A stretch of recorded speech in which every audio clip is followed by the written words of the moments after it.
Donc causée par le lâcher d'eau au niveau du barrage de Manantali, de Bakel à Matam jusqu'à Podor. Partout, le fleuve Sénégal est sorti de son lit. Plusieurs familles sinistrées, sans compter bien sûr les dégâts, surtout au niveau des périmètres agricoles. Je rappelle qu'hier, un enfant est mort noyé à Kidira. Le chef de l'État ce matin s'est rendu à Bakel, dans le département de Bakel, donc pour s'imprégner de la situation. Nous allons revenir sur cette catastrophe donc qui secoue plusieurs localités du pays durant cette édition spéciale. Au micro. Barthélémy Ngom Aliouba est à la technique réalisation. Awambay Eladji Ndiogu Diène.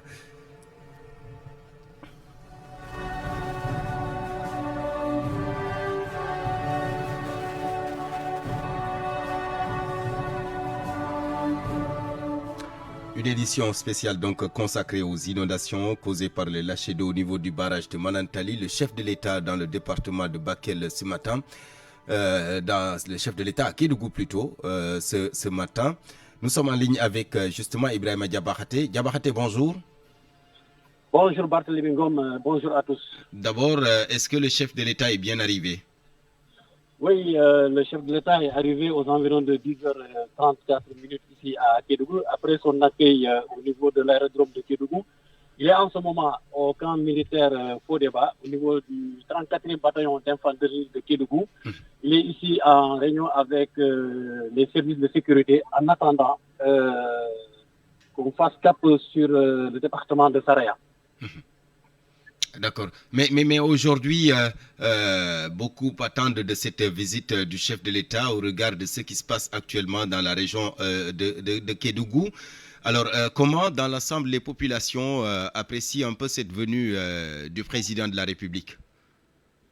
Diversement apprécié pour les populations du département de Saraya, cette venue du chef de l'État pourrait constituer une source de motivation pour ces populations qui sont confrontées à des inondations avec le débordement du fleuve de la Falémé, qui est sorti de son lit au niveau des villages de Satadougou, Garebouria, Sansamba, Wansangran, Daorola, Bagué, entre autres. Toutes ces localités ont été inondées.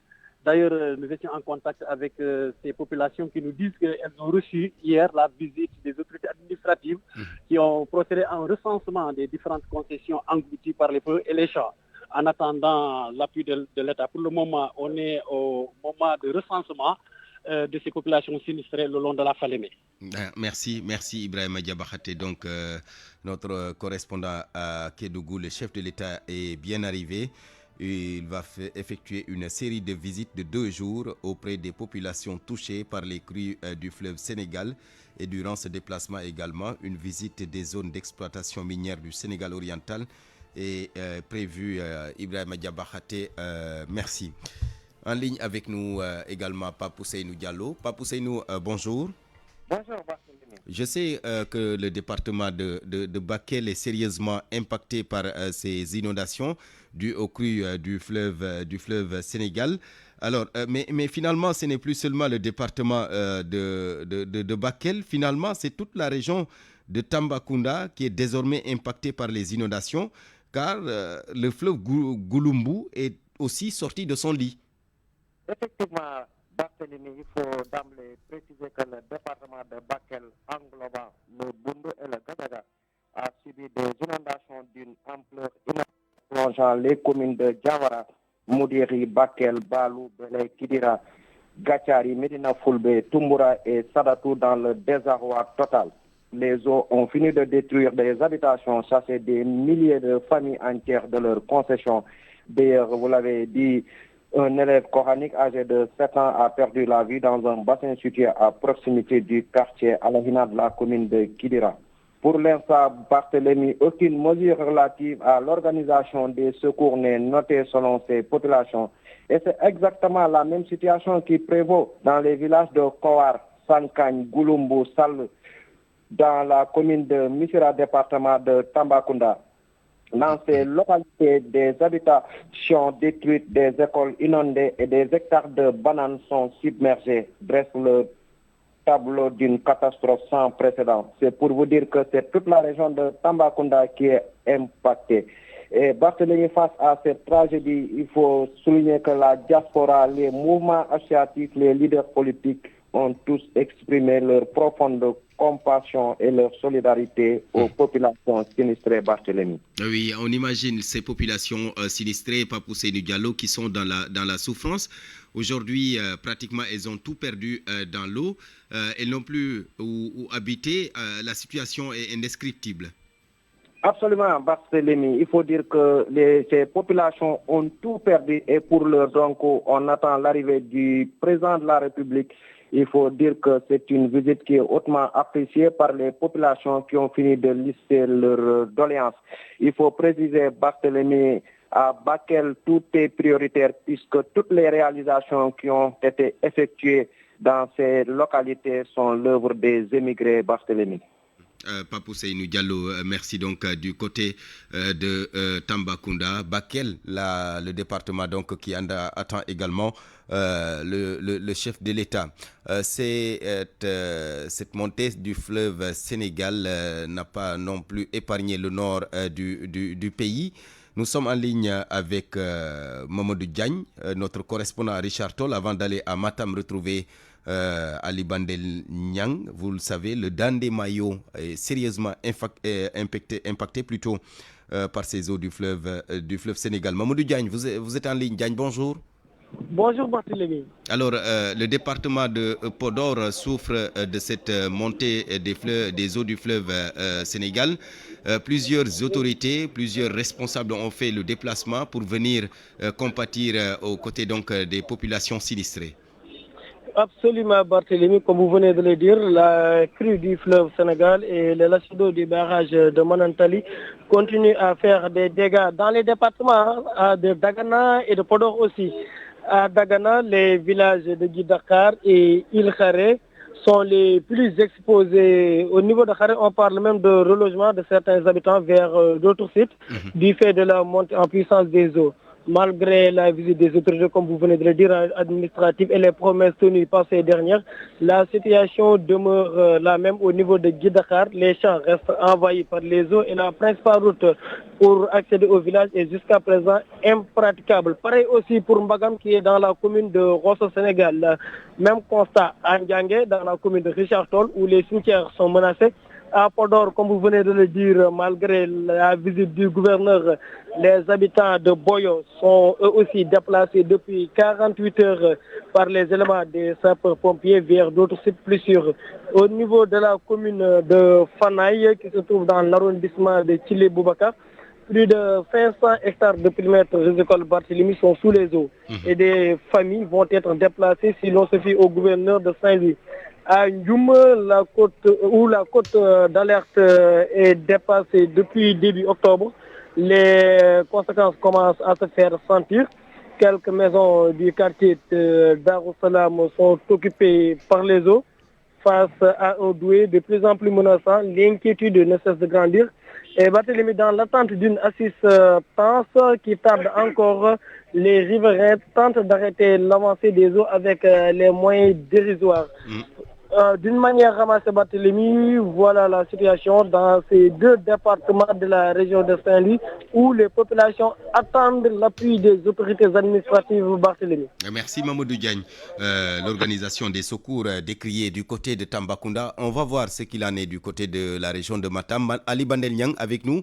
Ali Bandel, bonjour.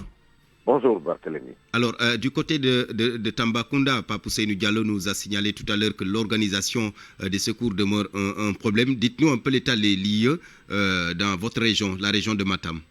Je peux vous assurer que c'est à peu près la même chose à Matam, seulement qu'ici, les sinistrés et les populations touchées peuvent quand même compter sur l'administration territoriale locale parce qu'à l'heure où je vous parle, l'ensemble des sous-préfets, les préfets se trouvent sur le terrain depuis 24 heures en train donc d'assister les populations avec les moyens du bord. Maintenant, pour vous faire la situation, je démarre par le Dandemayo Sud. Ce Dandemayo Sud, c'est de Dembankane à Navel, à l'entrée de Matam. Sachez que depuis 48 heures, la cote d'alerte à Matam étant déjà dépassée, on est aujourd'hui à 8,85 m.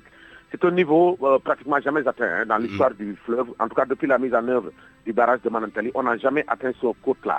conséquence, les localités de Lobali, de Dembankani, aujourd'hui à Wodobere, la situation est très très catastrophique et très préoccupante au point que de nombreuses familles déjà ont quitté les maisons. Dembankani, il y en avait qui voulaient résister encore à l'aide des sacs à terre, tentant d'endiguer les concessions, mais face à la force des eaux de ruissellement de la pluie exceptionnelle, elles ont fini, ces personnes-là, à être déplacées, d'aucuns chez les voisins et d'autres dans les écoles. C'est le cas aujourd'hui à Wodobere où il y a seulement, nous le disions dans nos précédentes relations, le sous-préfet y avait convoyé 250 sacs à terre. Imaginez 250 sacs à terre pour une commune qui se trouve dans le Dandemayo, qui est entourée par les eaux. Donc c'est à peu près dérisoire. C'est le cas aujourd'hui à Beli Diallo, nous le disions à la même heure hier. Les populations ont dormi à la belle étoile. Barthélemy, ce sont des populations, à l'instant où je vous parle, qui sont sous le soleil, avec leurs enfants, avec leurs ustensiles de cuisine. Les mamans font la cuisine sous des petits arbres, les enfants sont sous les arbres. Et hier, en fin d'après-midi, le maire de Ogo, il les a envoyé des bâches.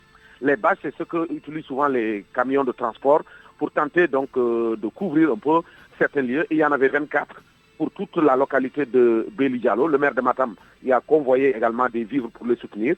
En fin de soirée, le préfet de Matam Tening Faye y était avec la gendarmerie, avec le sous-préfet de Ogo, histoire de les remonter le moral et aussi leur faire comprendre que la demande a été exprimée au niveau central. On attend la réaction du gouvernement qui doit donc déployer des tentes pour recaser cette population de Beli Diallo. Ça, c'est la situation dans le département de Kanel où, il faut le rappeler, à l'instant, plus de 450 hectares des périmètres qui sont exploités en riz sont totalement perdus dans ce département de Kanel. Alors, si on remonte maintenant vers le nord, c'est-à-dire de Matam en allant jusqu'à Préfondé, la situation est encore beaucoup plus compliquée. On peut prendre l'exemple de Djamel, le poste de santé se trouve sous l'eau, des populations riveraines du fleuve, parce que là, c'est le fleuve Sénégal, mais qui alimente un autre défluent qui a la même capacité que le fleuve Sénégal lui-même, qui s'appelle le Djamel. Ici, des populations sont sous les eaux, d'aucuns ont déjà quitté. C'est le même cas à Oudourou, à Aliouri, à Kedele, à Silla, mais à Sinthiou Djamdior, là, c'est vraiment la vie est devenue pratiquement impossible. Barthélemy, imaginez que pour quitter la RN2 aujourd'hui, pour se rendre à Sinthiou Djamdior, le passager débourse 20 000 francs. Pourquoi? Parce que ce sont des pirogues. Donc les évacuations sanitaires sont devenues quasiment impossibles parce qu'on ne peut pas mettre des malades à bord de ces petites pirogues pour aller. Et le poste de santé de la localité, c'est vrai que dernièrement le ministère de la Santé a déployé des médicaments qu'il a donc fournis au niveau de différents postes qui se trouvent dans cette zone impactée. Mais imaginez, ce sont des postes de santé, souvent certaines pathologies ou certains malades nécessitent une évacuation. Barthélemy, sachez que c'est quasi impossible pour le moment. Anguille-Dulon, la grande commune qui se trouve dans le Dandemayo Nord, le maire essaye avec les moyens du bord, avec l'assistance, avec même la solidarité intervillageoise, parce que les bonnes volontés ont commencé à se manifester, de l'argent a commencé à être injecté, histoire d'acheter du riz pour assister ces nombreux sinistrés. Mais là, quand même, certains sinistrés vont bénéficier des tentes qui étaient encore disponibles au niveau de l'administration, mais également au niveau de la Croix-Rouge. Dans le département de Matam, par rapport à l'agriculture, parce que imaginez que dans la région de Matam, aujourd'hui, dans toute la vallée du fleuve Sénégal, c'est Matam qui a la principale activité agricole pendant l'hivernage, ce qu'ils appellent communément la campagne hivernale de la culture du riz. À l'heure où nous parlons, 1030 familles sont sinistrées, ils ont tout perdu. Aujourd'hui, plus de 53 pives sont également perdues. Et là, ça y est, imaginez-vous, à l'instant, au moment où le fleuve a dépassé 8,85 m, pour le moment, la SAED a recensé 2000 hectares déjà foutus, c'est-à-dire des aménagements hydro-agricoles qui ont été complètement dévastés par l'eau. Voilà, entre autres, Barthélemy, la situation. Mais dire que des ministres ont été là, beaucoup dernièrement, des voix autorisées se sont élevées pour un peu s'indigner de ce qu'eux ils considèrent comme étant un manque de considération, mais il faut dire que l'administration, c'est la continuité, c'est une chaîne, du gouverneur de Matam jusqu'au sous-préfet, ils sont tous aux côtés des populations, Barthélemy. Ali Bandel Niang, le chef de l'État est à Kédougou aujourd'hui, une visite de 2 jours. Qu'en est-il pour Matam? Est-ce qu'il est annoncé dans la région? Barthélemy, pour être franc, je ne peux pas imaginer ne pas recevoir le président de la République à Matam. Honnêtement, vu la situation, c'est là qu'on décrit à Bakel et ailleurs, c'est vrai, c'est un sinistre, mais l'ampleur, la situation à Matam, ne serait-ce que le déplacement du chef de l'État, pour moi, en tant qu'acteur, je considère que ça peut être un soutien moral inimaginable. Parce que ces populations-là, il y a des considérations qui dépassent même le cadre naturel des choses. Comme vous le savez, le Fouta était connu politiquement parlant. Beaucoup de gens pensent que c'est parce que c'est une région qui n'est pas contrôlée par le pouvoir actuel qui fait que certains pensent une marginalisation. C'est pourquoi je pense que le président Bassirou Diomaye Diakhar Faye, le premier acte important qu'il doit poser, il en a l'occasion, c'est maintenant qu'il doit venir à Matam, aller dans le Dandemayo, parce que jusqu'à présent, les ministres qui arrivent ne peuvent pas dépasser le pont pour arriver donc aux côtés des populations. Pour terminer, Barthélémy, tout à l'heure je parlais avec Awambay, il y a une information qui nous semble bizarre. On entend l'OMVS sortir des communiqués disant que des dispositifs de veille sont en place, des dispositifs d'alerte sont en place, mais Barthélémy, je peux vous assurer, l'OMVS n'a aucun agent dans la région de Matam. Il travaille avec les chiffres que nous recevons en même temps à partir de la brigade des puits et de la situation hydrologique du fleuve Sénégal. Donc nous voulons que vous leur posez la question pour savoir ces dispositifs d'alerte et de veille, ils se trouvent où? D'accord. Merci Ali Bandel Niang, notre correspondant à Matam. La situation de Matam, donc tout simplement alarmante. Pas de mots donc pour qualifier la souffrance des populations. Ousseynou Diop, Saint-Louis. Bonjour Ousseynou. Bonjour Barthélémy. Saint-Louis aussi pas épargné par ces crues du fleuve. Effectivement, comme vous l'avez dit, Saint-Louis n'est pas épargné par cette crue du fleuve. Il faut le dire et il faut le souligner. Le quartier de Khariala, c'est un site qui abrite des sinistrés de la langue de Barbarie. Et aujourd'hui, le quartier est menacé. Pourquoi? Parce que depuis presque une semaine, l'eau engloutit presque une bonne partie du quartier. Beaucoup de maisons sont aujourd'hui dans les eaux, ce que dénonce vraiment la population du quartier Khariala. Et il faut également souligner, comme l'a dit tout à l'heure Ali Bandelnia, aujourd'hui, les habitants du quartier de Khariala n'ont vu aucune autorité pour venir les accompagner. Et pourtant, c'est un quartier qui abrite vraiment donc, beaucoup de maisons. C'est un quartier où, par exemple, aujourd'hui, on peut compter plus de 2000 personnes, mais la population est sans assistance. Il n'y a personne pour les accompagner. Il n'y a personne également pour les apporter au moins quelque chose pour que la population puisse au moins vivre normalement. Aujourd'hui, le quartier commence à même se vider parce que beaucoup de personnes qui vivaient dans ce quartier commencent à quitter Khariala pour aller à Saint-Louis pour se réfugier. Je peux vous dire que hier, j'ai fait un reportage là-bas, mais vraiment la situation est catastrophique. Même les élèves qui devaient se rendre dans les écoles passaient sur des pneus pour aller à l'école et revenir. Et ces populations passent la nuit dans les eaux. Et pire encore, aujourd'hui, tout le monde sait que Saint-Louis est une île. Et aujourd'hui, hier, lorsque j'ai passé sur la digue de Ndiolofène, j'ai vu que le niveau de l'eau est à quelques centimètres du niveau de la route nationale. Et là, c'est un danger parce que vous savez très bien que si l'eau déborde à partir de cette zone, vraiment ce sera la catastrophe. On a alerté. Le gouverneur de la région de Saint-Louis a dit qu'il va prendre toutes les mesures, de même que le préfet. Mais attention, la situation à Matam, la situation à Podor, ce n'est pas la même situation à Saint-Louis, parce que Saint-Louis est une île. Et si l'eau déborde au niveau de la digue de Ndiolofène, ce sera vraiment la catastrophe dans le nord. Dans le nord, merci. On ne le souhaite pas, catastrophe dans le nord. Merci. Ousseynou Diop, notre correspondant à Saint-Louis, c'est dire donc que de l'est au nord du pays, partout, c'est la même situation avec ces crues du fleuve Sénégal, l'eau qui a envahi plusieurs zones. Cela chez donc au niveau du barrage de Manantali. La situation, je le rappelle, s'aggrave de jour en jour dans le département de Bakel, dans la région de Matam, mais également à Saint-Louis. Le Boundou, c'est à Bakel, totalement envahi. Désormais, Ousseynou Diop l'a annoncé tout à l'heure, désormais c'est toute la région de de Tambacounda donc, qui est impactée, car le fleuve Gouloumbou est également sorti de son lit. La situation est alors inquiétante. Vous le savez, au point que le chef de l'État a fait le déplacement, le président Bassirou Diomaye Faye, aujourd'hui à Kédougou pour s'imprégner de la situation. Quelques réactions par rapport à cette visite du chef de l'État, des propos recueillis par Papou Seynou Diallo.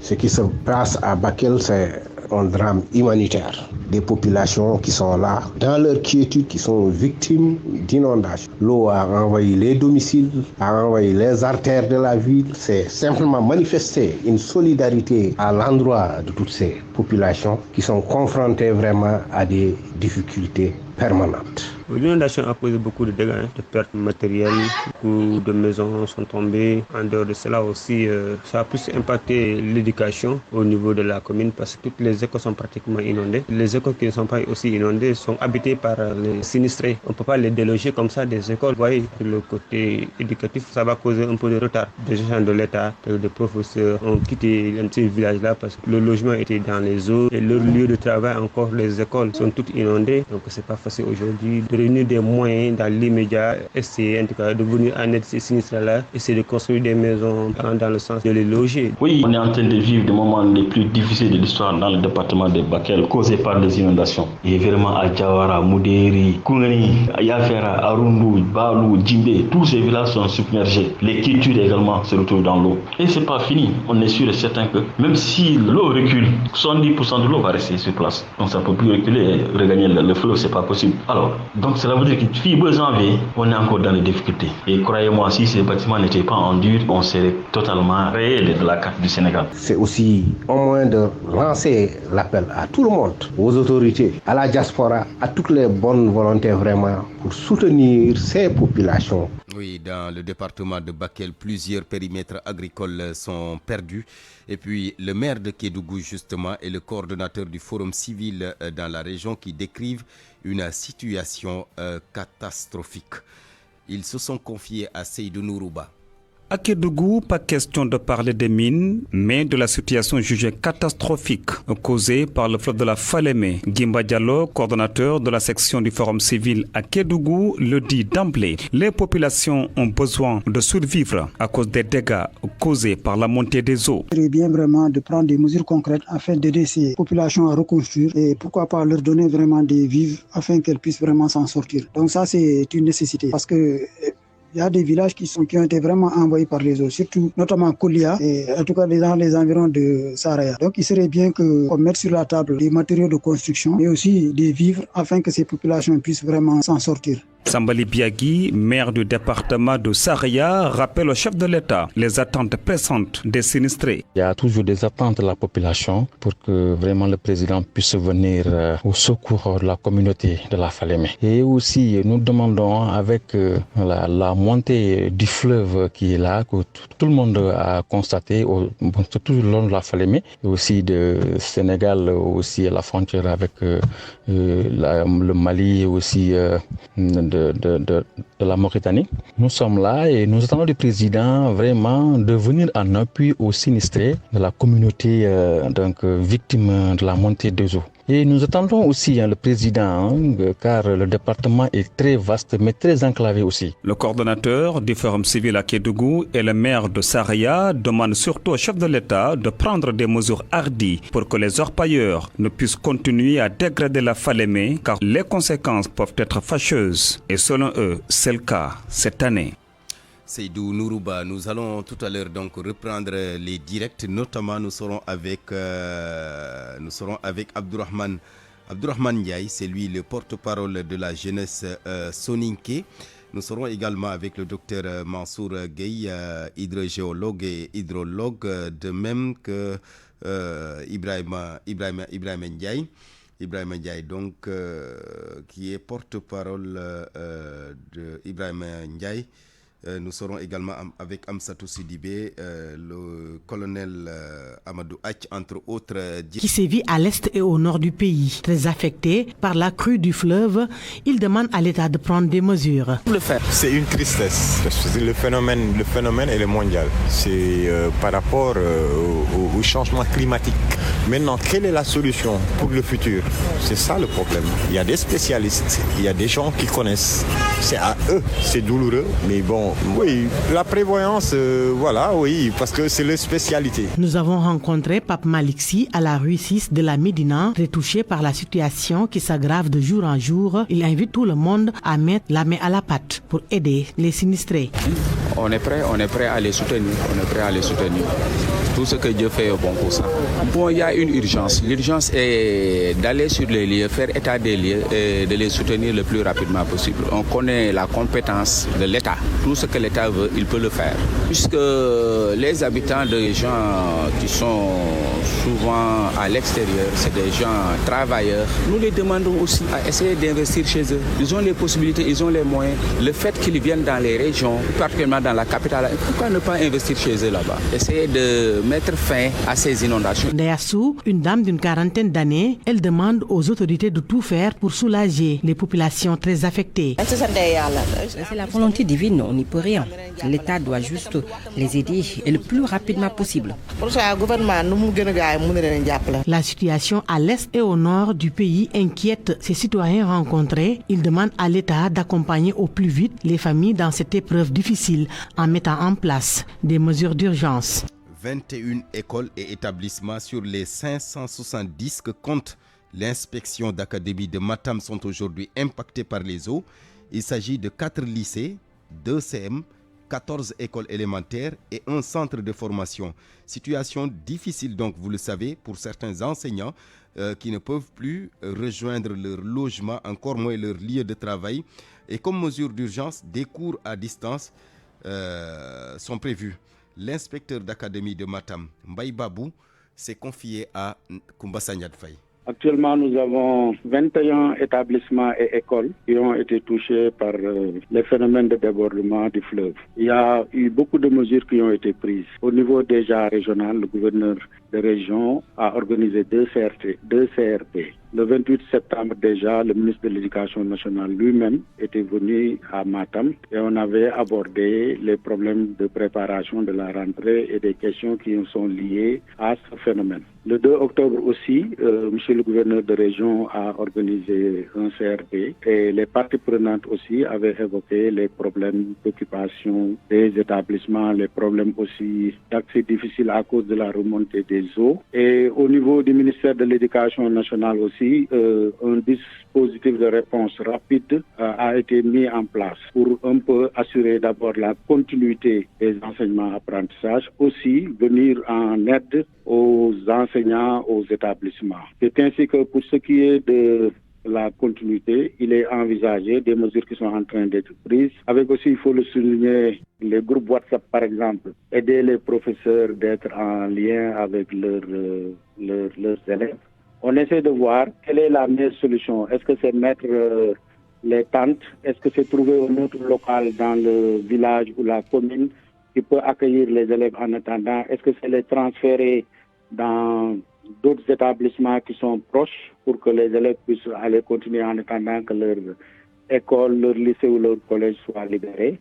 C'est ces solutions-là qui sont envisagées. Et selon la localité, on adopte la meilleure solution. Déjà, le gouverneur de région avait déjà instruit les préfets pour prendre des mesures urgentes pour reloger les sinistrés qui étaient dans des écoles pour que les écoles puissent être libérées. Et c'est des mesures qui sont en train d'être prises. Le ministre de l'Éducation nationale aussi a mis en place un dispositif qui déjà travaille là-dessus, d'arrache-pied, pour qu'en tout cas les enseignants soient rassurés, pour qu'ils ne s'inquiètent pas. Et aussi, il faut surtout souligner la solidarité qui existe déjà entre les enseignants.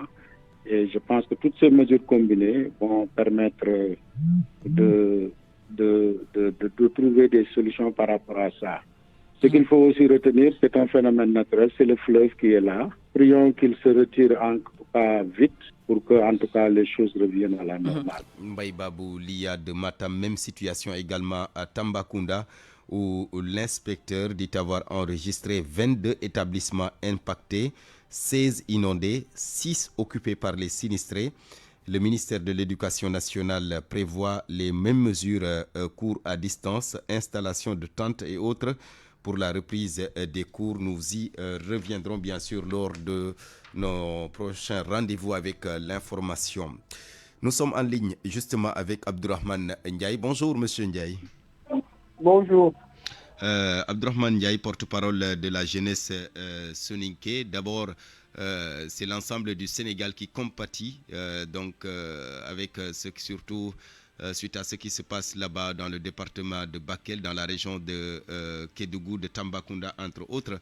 Vous êtes le porte-parole de la jeunesse soninké. Les ressortissants soninké à Dakar, on s'en souvient, ont récemment tenu une conférence de presse pour évoquer la situation. Aujourd'hui, pratiquement plusieurs familles, des milliers de personnes sont aujourd'hui impactées, sans compter maintenant les dégâts.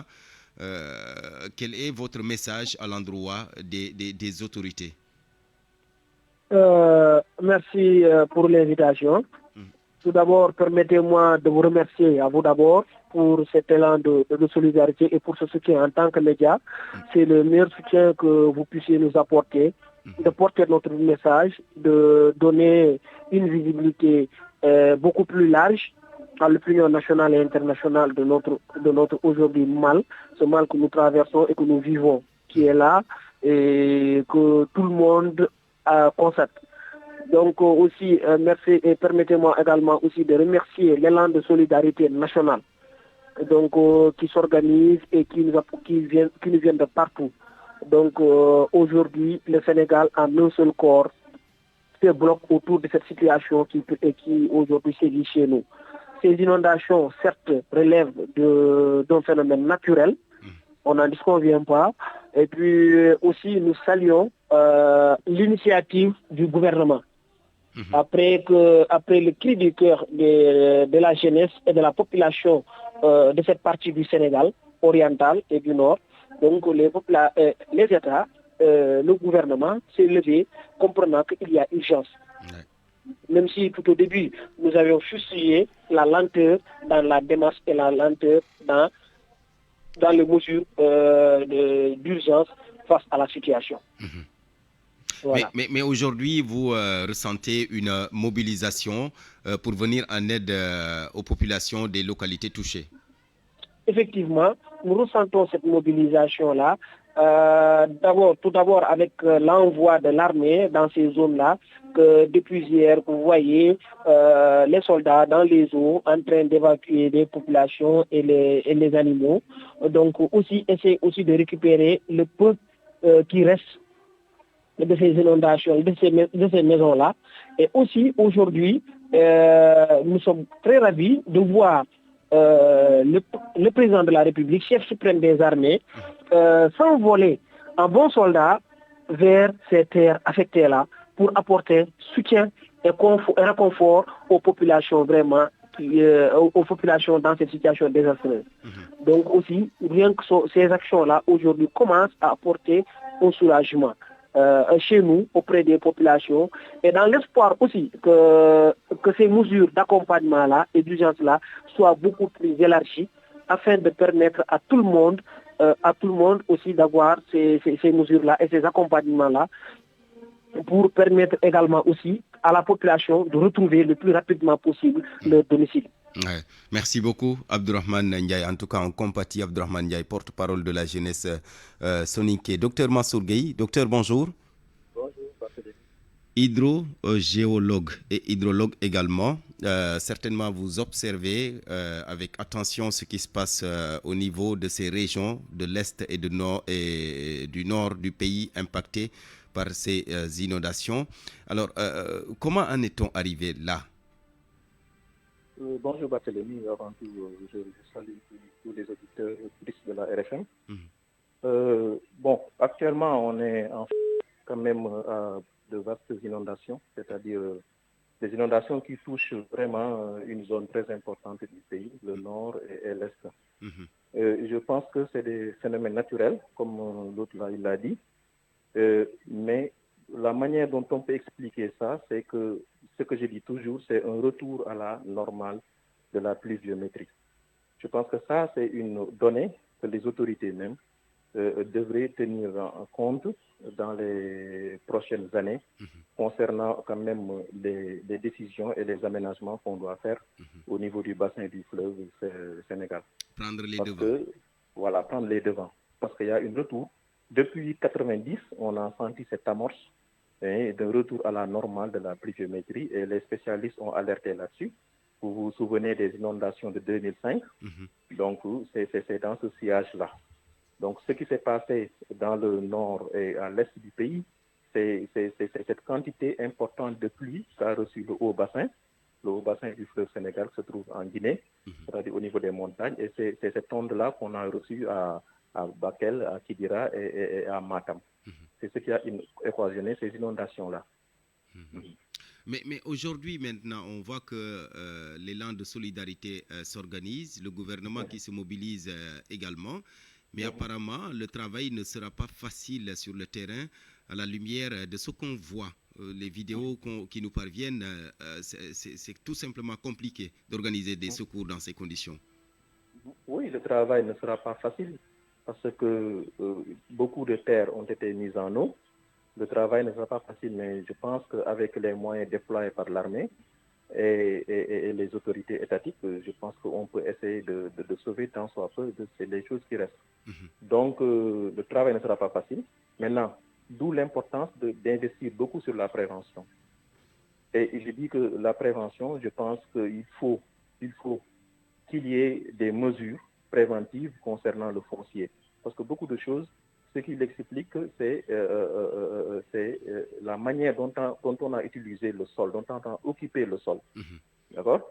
Parce que je pense qu'il faut bien définir le lit, comme je l'ai dit, le lit majeur du cours d'eau pour que les gens puissent ne pas s'installer, pour que les gens ne s'installent pas sur le lit majeur.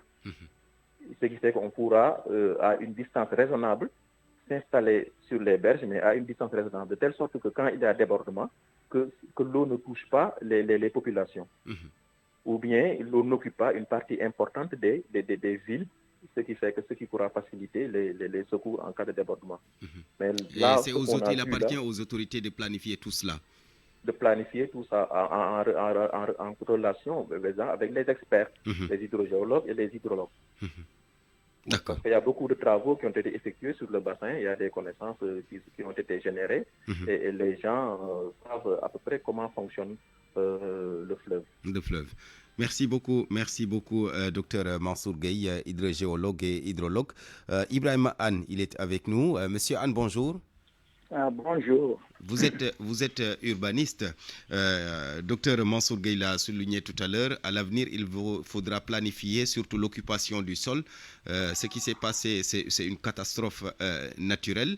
Mais d'emblée, il faut dire que parfois les populations veulent habiter non loin du fleuve pour pouvoir bénéficier un peu de ces avantages. Est-ce que ce sera facile? Bon, d'abord, je commencerai à compatir avec les populations par rapport à la situation et qui pose présentement un problème humanitaire. Et d'après ce que nous voyons, il y a les changements climatiques. Moi, je ne parlerai même pas de changement climatique, mais il y a le retour du cycle de la pluviométrie. Et par rapport à la situation qui se pose, il y a lieu maintenant de repenser l'aménagement. Comme l'a dit M. Gueye, aujourd'hui, nous devons nous baser sur les relèvements du niveau des cours d'eau pour essayer de voir la topographie des sites et voir maintenant comment faire pour anticiper sur les problèmes. En tout cas, notre reporter qui est du côté du Tambacounda nous signale même que même le fleuve Gouloumbou est lui aussi sorti de son lit. Oui, c'est là où se pose un problème de topographie, c'est-à-dire de relief. Et aujourd'hui, bon, avant, on pouvait habiter près des cours d'eau, mais maintenant, par rapport au changement climatique, et surtout d'une manière globale, avec la refonte des glaces de l'iceberg, il y a lieu de repenser maintenant le milieu en tant que tel, en se basant sur le relief et essayer de prendre, comme l'a dit tout juste le docteur Gueye, le lit majeur, le niveau majeur, le lit majeur du fleuve, et à partir de là, on essaie de voir où est-ce qu'on peut d'abord installer les populations pour les permettre d'être vraiment à l'abri. Ok, ça normalement. Aussi, il y a aussi un problème qu'il faut revoir aussi par rapport à la capacité de rétention du barrage. Et c'est par rapport à ça que je dis qu'aujourd'hui, il y a lieu de repenser à l'augmentation même de la capacité de rétention du barrage. Parce qu'arrivé à un certain moment, il faut qu'il y ait des lâchers, et ça c'est obligatoire, sinon si nous voyons cette situation, s'il n'y avait pas ce barrage, il y aurait eu beaucoup plus de problèmes par rapport à la situation. Voilà, mais aujourd'hui, donc, Monsieur Anne, la situation est là. Pratiquement, c'est l'appel à l'aide l'appel à l'aide pour ces populations. Vous êtes expert en la matière d'occupation, donc un expert en la matière. Est-ce qu'aujourd'hui, la politique établie par l'État, la politique d'occupation du sol, est-ce que ça vous convient? J'ai dit qu'il faut changer de paradigme. Présentement, il faut repenser à la création même d'autres villes, puisque les populations ne peuvent pas s'installer toujours sur les mêmes sites. Et d'abord, par rapport à la situation qui prévaut, il faut un élan de solidarité. Moi, je disais même que le plan Orsec devrait être déclenché. Et là, les entreprises publiques, doivent manifester aussi leur élan de solidarité par rapport à la situation qui se passe à Tamba.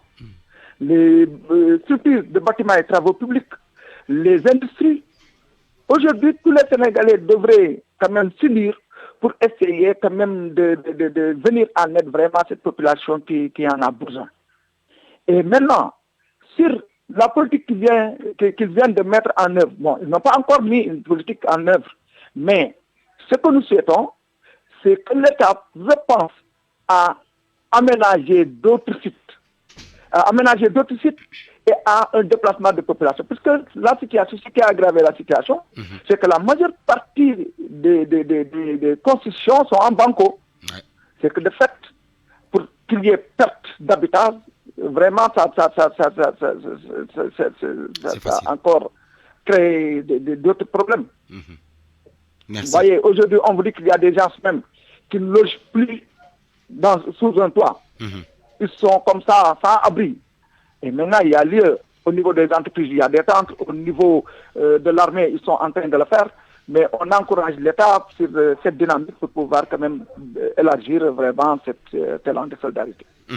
Merci beaucoup. Merci Ibrahim Anne, urbaniste. Merci, on vous retrouve tout à l'heure à 13h. Le colonel Mamoudou Hatch est avec nous. Colonel, bonjour. Ah oui, bonjour. Expert en gestion et réduction des risques, à la lumière de ce qui se passe dans l'Est et au nord du pays, est-ce qu'il faut déclencher, oui ou non, le plan Orsec? Oui, laissez-moi exprimer ma profonde sympathie aux populations d'abord et ma solidarité aux militaires qui sont en train d'agir là, par solidarité. Donc, mais c'est juste là, je veux dire que les militaires ne sont pas des primo-intervenants s'il y a un bon plan. Dans un bon plan, les militaires font l'aide subsidiaire.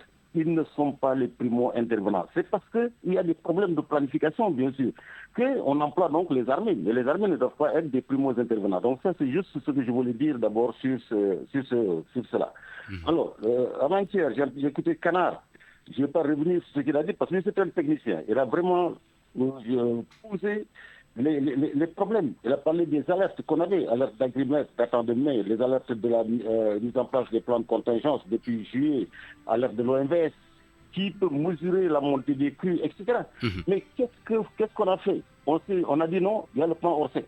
Mais le plan Orsec, c'est un plan de mutualisation des ressources. Qui dit mutualisation du temps? Le plan Orsec n'est plus adapté à la dynamique et à la sévérité et à l'ampleur des catastrophes, surtout dans le cadre des changements climatiques, des changements climatiques en cours. Voilà. Donc je crois qu'il y a, au Sénégal, nous avons un certain nombre de... ça fait 2 ans, je ne parlais pas des catastrophes climatiques parce qu'une grande autorité politique m'a dit je ne peux pas arrêter le ciel. Bon, parce qu'il s'adressait à moi, on me prenait comme quelqu'un qui faisait... Mais moi, je suis un expert. Je ne suis pas là pour faire du griotisme aux autorités, etc. Parce que lui, il confondait la pluie, qui est une bénédiction, et la catastrophe, et les inondations qui sont une catastrophe. Entre la pluie qui est la bénédiction, et la catastrophe, il y a les vulnérabilités. C'est ça, on ne demande pas d'arrêter le ciel, on demande de régler les vulnérabilités. Et on connaît nos vulnérabilités. C'est quoi nos vulnérabilités? C'est d'abord, le manque de préparation. Nous bâtissons notre plan sur deux cadres, le cadre de Yogo et de Sendai, Et si ces 2 cadres-là, nous n'avons rempli aucun des 2 cadres. Aucun n'a été évalué. Sendai 2015, aujourd'hui, Yogo 2015, 2005-2015, Sendai 2015-2030, nous sommes toujours dedans. Aucune évaluation n'a été faite. Ça, c'est un. Deuxièmement, il n'y a pas les plans ne sont pas mis à l'épreuve. Parce qu'on dit qu'en catastrophe, on ne s'échange pas. Oui, mais ça c'est le travail qui devait se faire. Mais aujourd'hui, comme la situation est là, qu'est-ce qu'il faut faire? Qu'est-ce qu'il faut faire réellement? Non seulement pour mettre les populations à l'abri, mais pour régler ce problème-là pour le long terme. Oui, mais ce qu'on est en train de faire, ce n'est pas du long terme. On est en train de faire ce qu'on aurait dû faire avant. Parce que c'est l'absence de plan qui fait ça. On est en train de gérer des symptômes. Alors que le plan aurait dû avoir des moyens prépositionnés, on aurait dû savoir combien on aurait dépensé. Je vous rappelle Milton avant-hier. Avant que ça n'arrive, les Américains avaient dit qu'ils avaient 175 millions de dollars à dépenser si Milton arrive. Ils avaient 1,5 million personnes à déplacer. Mais c'est ça le plan. Mais sans plan, on est en train de gérer une situation. Et on ne doit pas gérer une situation. On doit pouvoir mettre en place des plans de contingence. Donc, le but est d'abord de sécuriser les personnes, de sécuriser les biens, et ensuite seulement de réhabiliter les zones mitigées. Je rappelle toujours quand je fais ces cours-là, je rappelle Noé. Noé avait fait la même chose. Noé est le premier gars qui nous a mis un plan, le premier prophète qui nous a mis un plan de contingence. Il a eu vent du déluge, il a préparé son arche, il a mis dedans sa famille, il a mis dedans les trucs de par deux. Donc c'est ça qui a permis, c'est ça le plan de contingence. C'est une réponse. Une réponse, ce n'est pas une solution. La réponse, c'est avant la solution. Avant la solution. Merci beaucoup, colonel Mamadou Ath, expert en gestion et réduction des risques. Nous sommes en ligne avec le professeur Amsatou Sow Sidibé. Professeur, bonjour. Bonjour, monsieur. Bonjour aux auditeurs et aux auditrices. Vous êtes la présidente de la Commission nationale des droits de l'homme. Aujourd'hui, vous observez ce qui se passe dans l'Est et au nord du pays. Une catastrophe, donc franchement des milliers de personnes impactées. D'abord, une première réaction par rapport à ça. Mais la première réaction, c'est d'abord la désolation. Parce que les populations ne savent pas où donner de la tête. Les images que nous voyons percent le cœur, n'est-ce pas? Et nous voulons, à cette occasion, marquer notre solidarité. Moi-même, vous savez, je suis du Nord, je suis du Wallo, et je sais que Guidahar, le village de ma mère, est en train d'être avalé par l'eau. Donc, nous sommes tous touchés. Alors, je voudrais lancer un appel à la solidarité nationale d'abord. C'est une action qui doit nécessairement être communautaire par la mobilisation de tout un chacun. Que chacun essaie de réfléchir pour voir ce qu'il y a lieu de faire immédiatement pour que ces victimes, ces populations qui sont dans le désarroi. C'est en quelque sorte l'appel donc votre appel à la solidarité suite au communiqué que vous avez publié. Oui, c'est ça. Solidarité nationale, mais aussi solidarité internationale. Parce que la coopération internationale, elle est fondamentale. Elle est prévue par les textes sur les droits humains. Donc, nous ne sommes pas gênés de demander que la communauté internationale aussi s'implique. Parce que vous savez, il y a un principe d'interdépendance, il y a un principe d'indivisibilité des droits humains. Et ce qui se passe dans un pays se passe nécessairement des répercussions ailleurs. Alors, pour notre pays, évidemment, ce que nous souhaitons, c'est que ce qu'on appelle la résilience soit une réalité. Il faudrait qu'aujourd'hui, il y ait une assistance rapide et efficace, n'est-ce pas? Et il faudrait que chacun ait cette faculté d'adaptation à toutes les situations. Aujourd'hui, cette situation, nous ne l'avons jamais vécue. Il faudrait que chaque Sénégalais pas seulement ceux qui sont directement concernés dans le nord, mais tous les autres, ceux de Dakar, ceux de Sine Saloum, etc., se lèvent comme une seule personne pour dire qu'on va aider ceux du nord. C'est cette solidarité-là qui importe le plus. Évidemment, ce que nous demandons à l'État, c'est des plans de prévention. Parce que nous sommes dans une situation que nous n'avons pas cherchée. Mais il y a un problème grave d'ordre environnemental. Nous avons détruit notre environnement. Notre environnement est fâché contre nous. Et voilà pourquoi nous avons ces effets pervers et difficiles. Donc, voilà des plans maintenant de prévention. Lutte pour que l'environnement reste sain, parce que l'environnement aujourd'hui est tout sauf sain. Et c'est un gros problème. Merci. Avec même des incidents sur la santé. Sur la santé, bien évidemment. Merci beaucoup, professeur Amsatou Sow Sidibé. Je rappelle que vous avez émis un appel à la solidarité nationale comme internationale, donc en faveur de ces populations touchées par les inondations. Les crues du fleuve Sénégal à Bakel et dans le nord du pays, eh bien là-bas, on l'a dit et répété, les populations souffrent, la précarité devient totale. Et c'est dans ce contexte, vous le savez, dans ce contexte de crise que le parti PASTEF, le parti au pouvoir, a donc décidé de tenir son giga meeting demain à Dakar Arena. RFM a donné la parole à des analystes politiques. Pour eux, c'est tout simplement indécent de tenir ce type de manifestation politique. Dans ce contexte, nos interlocuteurs demandent au Premier ministre et à son gouvernement de se départir de la politique politicienne. Mohamed Ali Mouba.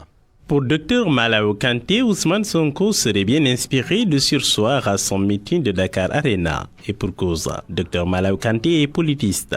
Alors, à mon avis, je pense quand même que le mieux, c'est de reporter effectivement cette rencontre, ce meeting. Vu le contexte déjà dans lequel se trouve le pays, actuellement, on parle effectivement d'inondation, on parle même de tragédie. Donc, je pense qu'une certaine partie de la population aujourd'hui a quand même besoin de consolation, a besoin de soutien, d'aide. Alors, ce serait mieux, effectivement, pour le gouvernement, mais commencer par le Premier ministre, bien entendu, de se rendre sur place, d'aller soutenir, au-delà même du soutien financier, mais moralement, effectivement, ces populations. Ousmane Sonko tient son meeting ce samedi à Dakar Arena.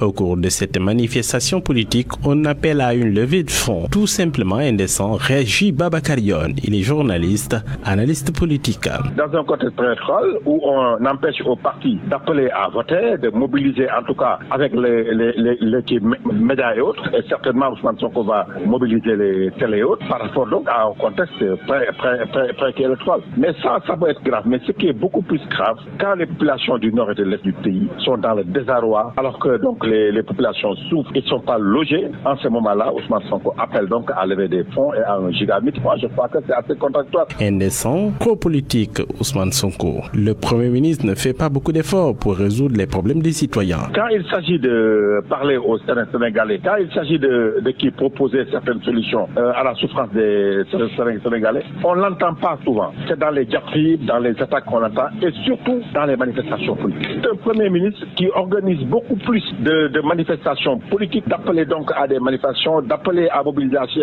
à qui mobiliser qui militants, en tout cas les militants des PASTEF, qu'un Premier ministre qui s'intéresse réellement aux qui souffrance des Sénégalais. Le parti PASTEF veut une majorité à l'Assemblée nationale. Le ministre est déjà appelé à cotiser 1 million de francs CFA chacun. Les autres catégories entre 50 000 et 100 000 francs CFA. La grande masse, 1000 francs.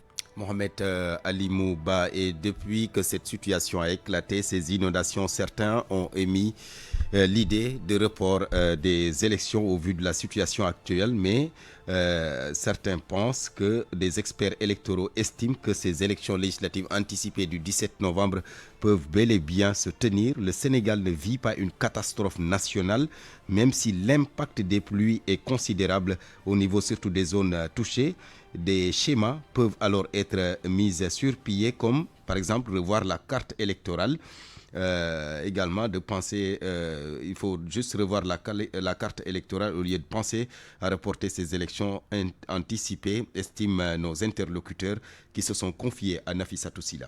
Il n'y a plus d'Assemblée nationale. Le Sénégal ne peut pas rester longtemps sans institution, sans Assemblée nationale. Il faut impérativement que ces élections se tiennent. Il y a aussi la question du budget d'ailleurs, vous le savez très bien. Alors, il est hors de question de reporter ces législatives. C'est la ferme conviction de Djibril Ning, expert électoral. Il n'y a pas d'urgence, même si la situation s'avoue difficile dans les zones impactées par les intempéries. Pour lui, il faut juste modifier la carte électorale. Revoir la carte électorale qui contient les lieux de vote et faire une concertation autour de cela. En principe, ça ne devrait pas être difficile, c'est de la faire en concertation avec les comités électoraux qui se trouvent dans les départements et dans lesquels sont représentés les différents partis politiques pour déplacer les bureaux et lieux de vote qui sont inondés et les amener dans des lieux qui sont à portée évidemment des populations et qui ne sont pas inondés. Djibril Ning soutient qu'il n'y a pas encore de catastrophe nationale. Il y avait peut-être catastrophe nationale,